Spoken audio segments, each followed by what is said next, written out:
कैसे एक मामूली चोर फिरौन की लाश को चुराने के लिए पिरामिड के अंदर दाखिल हुआ। अस्सलाम वालेकुम, मेरा नाम है उज़ैर जमील और आप देख रहे हैं उज़ी टीवी। नाज़रीन, ये वाक़या सुनने में बड़ा दिलचस्प लेकिन इबरतनाक है। ये सन 1871 है। मिस्र के एक शहर अलगोर्निया में एक अहमद अब्दुल रसूल नामी शख्स रहता था। ये शख्स मामूली चोर था और इसका काम पिरामिड्स के अंदर दाखिल होकर उनके अंदर मौजूद पुराने नवारदात और जेवरात को चोरी करना था। नाज़रीन, 3500 साल कबल जब समंदर ने फिरौन की लाश को कबूल करने से इनकार कर दिया और उसे उठाकर किनारे के ऊपर फेंक दिया, तो वहाँ पे गुजरने वाले मिस्रियों ने फिरौन की लाश को पहचान लिया, क्योंकि मकसद अल्लाह रब्बुल इज़्ज़त ने फिरौन को निशाने इबरत बनाना था। गुजरने वाले मिस्रियों ने फिरौन की लाश को पहचान लिया और फिर उसे हनूत करके मम्मी बनाकर एक पिरामिड के अंदर दूसरी मम्मियों के साथ उसे दफन कर दिया। पुराने फिरौनियों का ये मानना था कि इंसान मरता नहीं है, सिर्फ एक दुनिया से दूसरी दुनिया के अंदर दाखिल हो जाता है।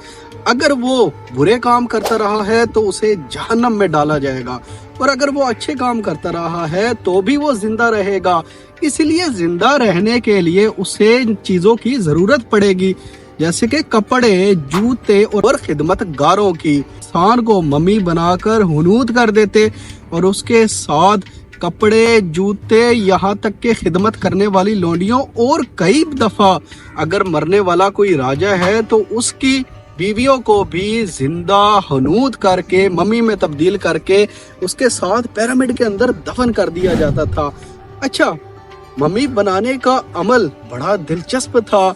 ये सबसे पहले इंसान के जो मेन ऑर्गन्स है, जैसे कि दिमाग, दिल, गुर्दे और दूसरी चीज़ें, इसको जो रस्ट हो जाती थी, जो गल सड़ सकती थी, इन चीज़ों को ये निकाल देते थे।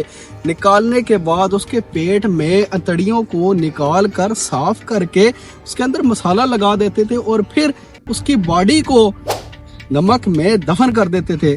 3 हफ्ते गुजरने के बाद वो बॉडी को बाहर निकालते थे और फिर उसे मुख्तलिफ मसाला लगाकर पट्टियों के अंदर जकड़ देते थे और एक ताबूत में डाल देते थे। ये ताबूत एक खास किस्म के स्टील का बना हुआ होता था जिसको जंग नहीं लगता था। 3500 साल गुजरने के बाद जब फिरौन की लाश के साथ यही सलूक किया गया और उसे एक पिरामिड के अंदर दफन कर दिया गया।